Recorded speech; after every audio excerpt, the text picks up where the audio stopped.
আসসালামু আলাইকুম। আমাদের এখনকার যে আলোচ্য বিষয় সেটা হচ্ছে ইন্টারনেট অ্যাডিকশন।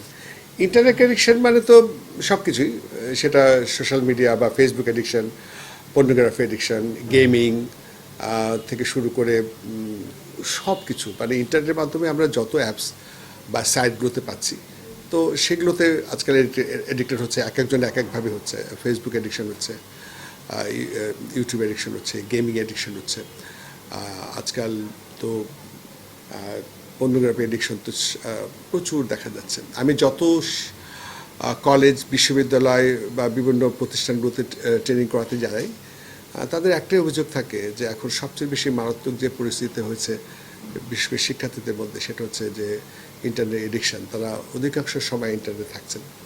তো এটার যে সাইড এফেক্ট আমরা বলে শেষ করতে পারবো না। যে তারা মানুষের সাথে মিশছে না, সারাদিন একই দিকে তাকিয়ে থাকছে, তারা অসামাজিক হয়ে যাচ্ছে, আত্মীয়স্বজনের বাসায় যাচ্ছে না, বা আমাকে সময় দিচ্ছে না।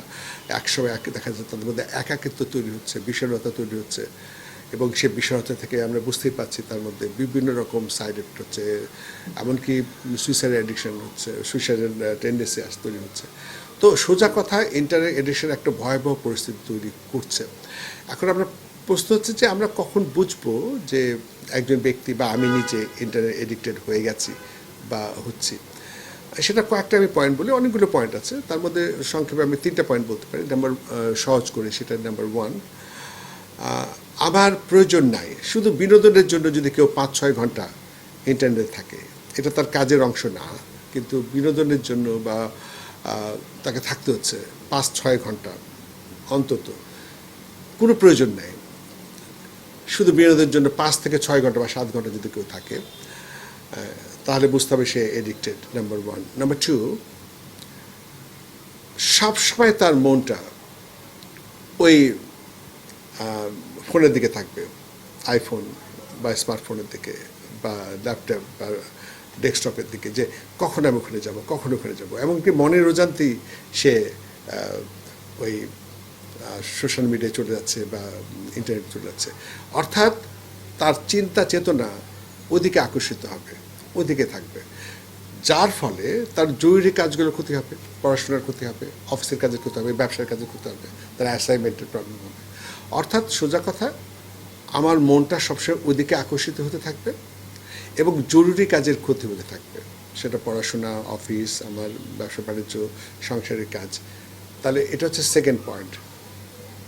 থার্ড হচ্ছে, যখন কোনো কারণে যদি ছাত্রছাত্রী হয়, শিক্ষার্থী হয়, তার কাছে যদি মোবাইলটা নিয়ে না হয়, যখন তুমি পড়াশোনা করো, রাত্রি 10টা বেজে গেছে, এরপরে দেখা যাবে না ইত্যাদি, তখন তার মন খারাপ হয়ে যাবে, মেজাজ গরম হবে, ভাঙচুর করবে, মুড খারাপ করবে। অথবা ওয়াইফাই চলে গেলে বা কোনো কারণে ডাটা চলে গেলে, যদি সে শিক্ষার্থীর বাইরে হয়, ডাটা চলে গেলে বা ইন্টারনেট চলে গেলে, দেখা গেলে তার মুড ঠিক থাকছে না, তার ভাল লাগছে না, অস্থির লাগছে, তখন বুঝতে হবে সে ইন্টারনেট এডিক্টেড হয়ে গেছে, কারণ তার ব্রেন তাকে ওইদিকে আকর্ষিত করছে। তারা 3টা পয়েন্ট বলেছে আমি, এই 3টা পয়েন্ট যদি কারোর মধ্যে থাকে, তাহলে বুঝতে হবে সে ইন্টারনেট এডিক্টেডে চলে গেছে। ওকে, এখন প্রশ্ন যেটা হচ্ছে, তাহলে ওখান থেকে বেরিয়ে আসার উপায় কী? আমি যেটা সবসময় বলে থাকি, যে কোনো শিক্ষা প্রতিষ্ঠান যখন আমি ট্রেনিং করাই অথবা কোনো প্রতিষ্ঠানে বলি যে আপনাকে এখন থেকে এই 4টা প্র্যাকটিস করতে হবে। এখন থেকে এই 4টা প্র্যাকটিস যদি এখন থেকে করতে শুরু করেন, তাহলে আপনি দেখবেন আস্তে আস্তে বেরিয়ে আসতে পারবেন। নাম্বার 1, সেটা ছাত্রছাত্রী হোক বা যেই হোক, পড়ার টেবিলে আমার মোবাইল ফোন রাখা যাবে না। কারণ পড়বো যখন পড়বই, যদি এখন এমন যদি হয় যে আমার সাথে ডেস্কটপ আছে, আমার পড়ার সাথে এটা কাজে লাগছে, আমার ইনফরমেশন লাগছে, সেটা ভিন্ন জিনিস।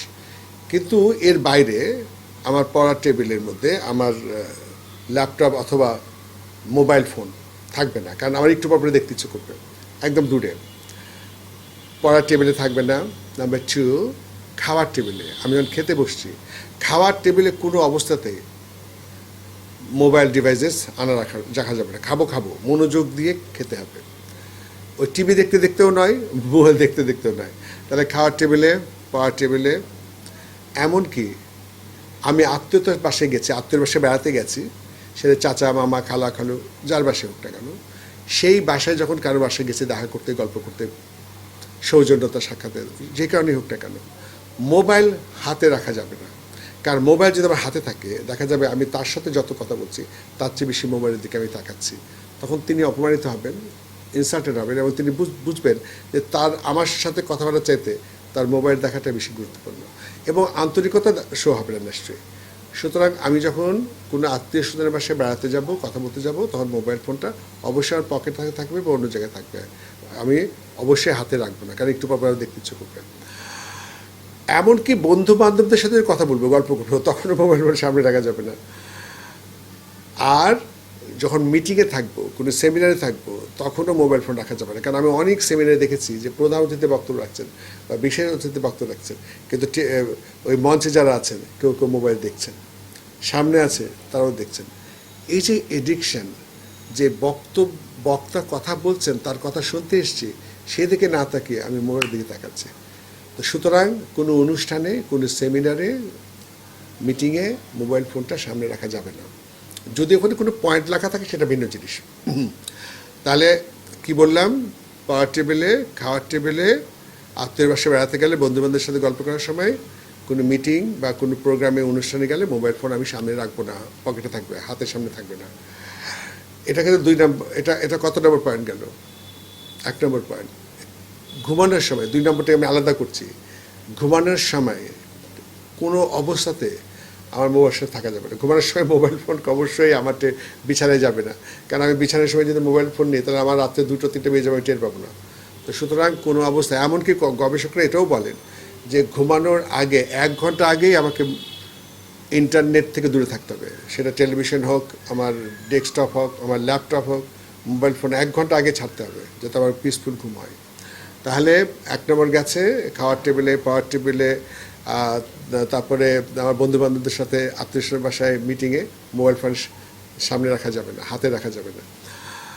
আর 2 নম্বর হচ্ছে বিছানায় রাখা যাবে না।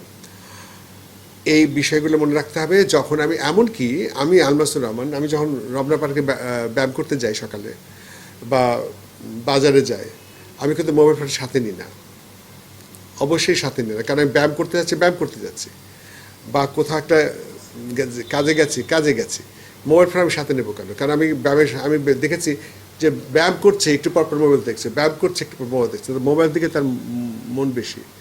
কারণ মনে রাখতে হবে, energy thought those, energy flows. আমার চিন্তা যেখানে যাবে, আমার এনার্জি সেখানে চলে যাবে। তাহলে আমি ব্যায়াম করছি কিন্তু মন থাকছে আমার অন্যদিকে, তাহলে আমার তো শরীরের দিকে মন নেই, মন সেখানে চলে যাবে, আমার চিন্তা সেখানে যাবে। তো সুতরাং আমি যখন যে কাজটা করব, সেই কাজের প্রতি আমার মনোযোগ দিতে হবে, অন্যদিকে মন গেলে চলবে না।